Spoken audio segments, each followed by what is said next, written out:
जय हिंद दोस्तों, welcome back to my YouTube channel teacher Raees में आप सभी का स्वागत है। आज के वीडियो में बात करने वाले हैं एसएसजीडी की जो प्रश्न अभी चल रही है। लगातार प्रीवियस ईयर प्रश्न को पढ़ा रहा हूं, जो कि डिस्क्रिप्शन में सारा लिंक मिल जाएगा, वहां से बहुत सारे पार्ट करवा चुका हूं। तो चलिए, आज का चौथा पार्ट है, तो इस प्रश्न को हम देख लेते हैं और इसमें बहुत सारे प्रश्न हम पढ़ाएंगे। तो चलिए हम इस प्रश्न को पहले देख लेते हैं। तो एक कार 48 किलोमीटर प्रति घंटा की गति से एक निश्चित दूरी को 14 घंटे में तय करती है। वह 84 किलोमीटर प्रति घंटा की गति से समान दूरी को तय करने में कितना समय लगेगा, और इस तरह से ऑप्शन दिया गया है। देखिए, हम बार बार कहते हैं कि प्रश्न बड़ा दिखने में लगता है, जैसे एसजीडी हो या फिर कोई भी एग्जाम हो, सभी एग्जाम में प्रश्न को बड़ा बनाया जाता है, इसलिए क्योंकि देख कर ही बच्चे छोड़ दें इस प्रश्न को छोड़ दें। और लेकिन छोड़ने वाली इसमें कोई बात नहीं होती है, क्योंकि देखिए, ऐसे प्रश्न जितने भी बड़े प्रश्न, तो उसका अगर लैंग्वेज आप लोग समझ सकें, अगर जो भी कह रहा है उस तरीके से आप लिख सकें, तो आप समझिए कि क्वेश्चन को हल कर लीजिएगा। तो चलिए हम इसे हल कर लेते हैं बिल्कुल इजली तरीके से। मैं सारे जो भी मैं प्रश्न पढ़ाया हूँ सभी शॉर्ट तरीके से बिल्कुल अलग ढंग से पढ़ाने की कोशिश किया हूँ, जो कि इस वीडियो में देखने के बाद आप लोग समझ पाइएगा कि हाँ, किस तरह से बताया जा रहा है। तो चलिए, हम सबसे पहले पूरे लैंग्वेज को अच्छे ढंग से पढ़ेंगे और उसके बाद लिखते जाएंगे सीक्वेंस वाइज। उसके बाद एकदम छोटी से शॉर्ट ट्रिक्स के माध्यम से इसका आंसर निकल जाएगा। जैसे देखिए, एक कार 48 किलोमीटर प्रति घंटा कह रहा है कि गति से एक निश्चित दूरी को तय करता है। तो गति यानी चाल कितना हो गया,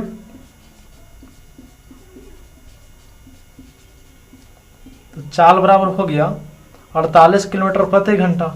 तो हम लिख लेंगे 48 किलोमीटर प्रति घंटा लिख लिए। उसके बाद कह रहा है कि एक निश्चित दूरी को 14 घंटे में तय करता है। दूरी तो पता नहीं है, दूरी हमको पता नहीं है, तो दूरी बराबर वाट कर लेंगे। दूरी बराबर वाट, समय कितना है 14 घंटे,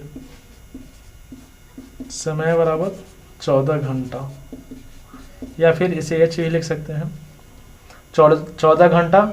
उसके बाद कहता है वह 84 किलोमीटर प्रति घंटे की गति से समान दूरी को तय करता है। फिर दूसरा स्टेप में कह रहा है कि 84 किलोमीटर प्रति घंटा की गति से समान दूरी को तय करने में कितना समय लगेगा। तो यहाँ पे चाल भी है, तो चाल बराबर कितना आ गया 84 किलोमीटर प्रति घंटा है।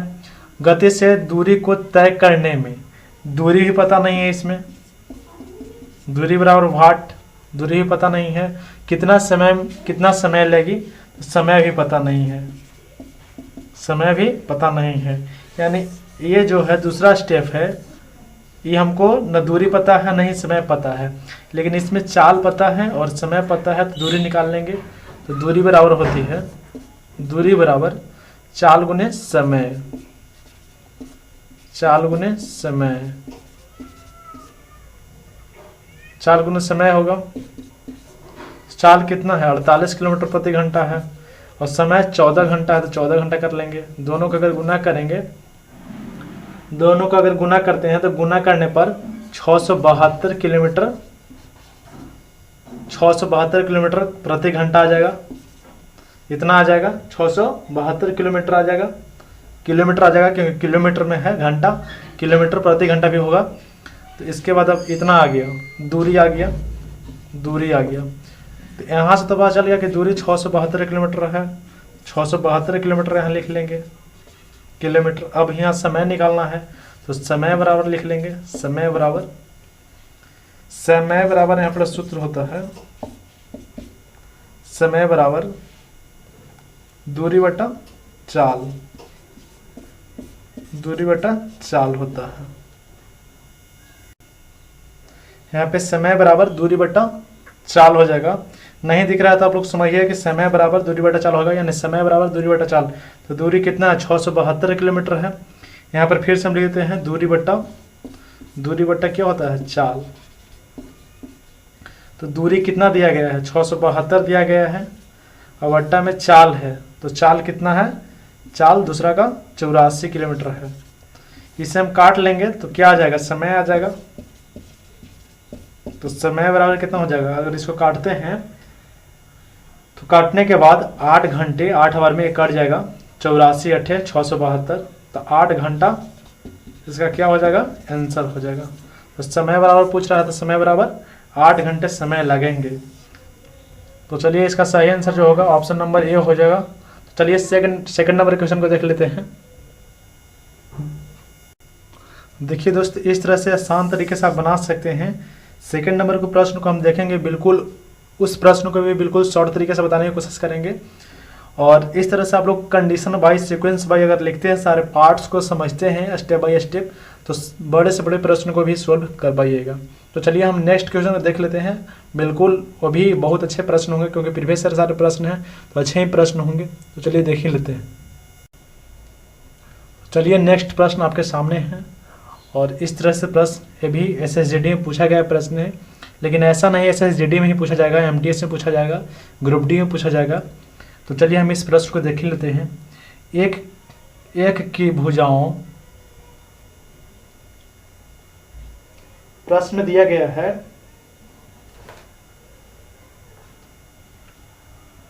प्रश्न में दिया गया है त्रिभुज की भुजाओं,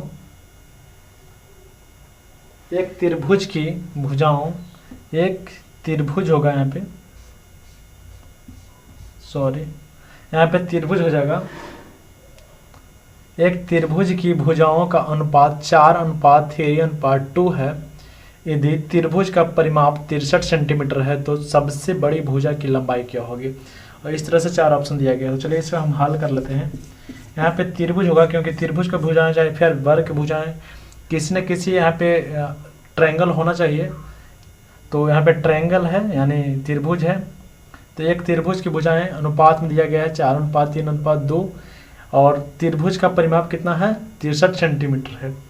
तो तीनों भुजाओं का अनुपात यहाँ दिया गया है, परिमाप में दिया गया है त्रिभुज का 63। तो परिमाप हम पहले लिख लेंगे, परिमाप बराबर 63 हो गया।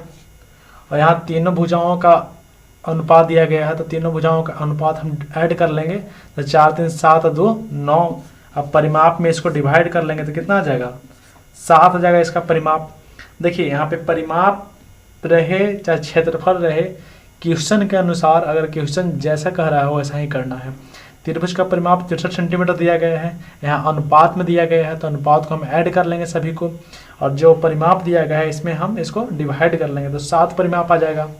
तो सबसे बड़ी भुजा की लंबाई क्या होगी। इसमें देखिए सबसे बड़ी भुजा की लंबाई कितना है 4 है, तो बड़ी भुजा की लंबाई पूछ रहा है। और परिमाप हमको पास कितना है,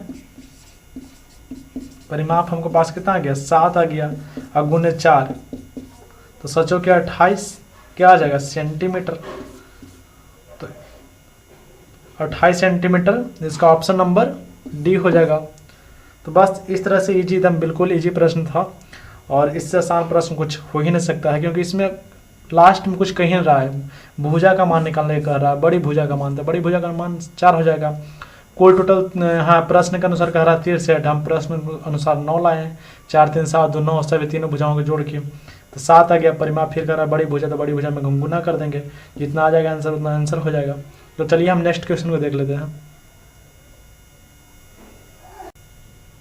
तो चलिए नेक्स्ट प्रश्न आ गया है, और इस तरह से प्रश्न दिया गया है, और 4 इस तरह से ऑप्शन दिया गया है। तो चलिए इस प्रश्न को हम देख ही लेते हैं। बिल्कुल अच्छे प्रश्न है और बिल्कुल आसान प्रश्न है।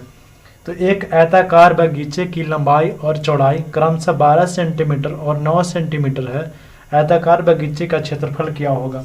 तो चलिए इसे हम हल कर लेते हैं। बिल्कुल आसान है।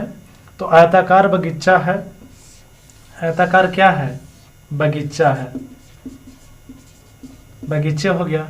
आयताकार बगीचा है जिसकी लंबाई और चौड़ाई, लंबाई और चौड़ाई, तो लंबाई कितना है 12 सेंटीमीटर है और चौड़ाई 9 सेंटीमीटर है। 12 सेंटीमीटर और 9 सेंटीमीटर है। तो कह रहा है कि आयताकार बगीचे का क्षेत्रफल क्या होगा। तो आयताकार बगीचे का क्षेत्रफल जानते हैं कि आयत का क्षेत्रफल बराबर क्या होता है लंबाई गुने चौड़ाई। तो लंबाई गुने चौड़ाई जब जानते हैं तो आयत का क्षेत्रफल, तो क्षेत्रफल बराबर क्या हो जाएगा लंबाई कितना हो जाएगा, लंबाई कितना हो जाएगा, लंबाई कितना है 12 सेंटीमीटर है तो 12 हो जाएगा, और चौड़ाई कितना है 9 सेंटीमीटर है। अब दोनों का मल्टीप्लाई कर लेंगे, 9 दूनी 18, 9 1 10, 108 सेंटीमीटर स्क्वायर क्या आ जाएगा आयत का आयत का क्षेत्रफल आ जाएगा, यानी आयताकार बगीचे का क्षेत्रफल क्या हो जाएगा 108 सेंटीमीटर स्क्वायर हो जाएगा। ऑप्शन नंबर आप मिला लीजिए, ऑप्शन नंबर सी में दिया गया है। तो बिल्कुल आयत का क्षेत्रफल निकाला था। आयत का क्षेत्रफल लंबाई गुनी चौड़ाई जानते हैं, लंबाई चौड़ाई बगीचे का, आयताकार बगीचे का लंबाई चौड़ाई दिया गया है 12 सेंटीमीटर 9 सेंटीमीटर, 12 गुनी 9 108 सेंटीमीटर आयत का क्षेत्रफल आ जाएगा। तो चलिए आप सारे प्रश्नों को समझ गए होंगे, और बहुत सारे मैं पार्ट्स करवा चुका हूँ, जाके जाइए डिस्क्रिप्शन में, वहाँ से देख सकते हैं, या फिर वीडियो के प्लेलिस्ट में जाके भी आप देख सकते हैं, वहाँ पर भी सारे प्लेलिस्ट बना दिया गया है।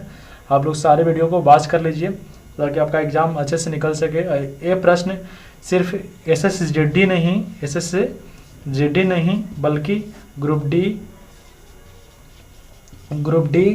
NTPC तो ख़त्म हो गया है, MTS NTPC में पूछा गया ऐसा प्रश्न है, और MTS ये सब के लिए LDC के लिए बहुत ही इम्पोर्टेंट है।